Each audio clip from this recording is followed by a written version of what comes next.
അത് ഇബ്നു ആദം യതസദ്ദഖു സ്വദഖതൻ ബിയമീനിഹി, അവൻ്റെ വലത് കൈ കൊണ്ട് സ്വതക്ക കൊടുക്കും.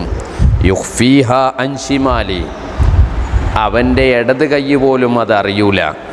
ആ വിധത്തിൽ സ്വതക്ക ചെയ്യുന്നവൻ ഫഹുവ അശദ്ദു, അവനാണ് ഈ വസ്തുക്കളെക്കാളെല്ലാം ശക്തിയുള്ളത് എന്ന് അണ്ടഘടാഹങ്ങളെ മുഴുവനും സൃഷ്ടിച്ച റബ്ബ് പറയാം. അപ്പോൾ യഥാർത്ഥ സ്വതക്കക്ക് വലിയ പവറാണ്.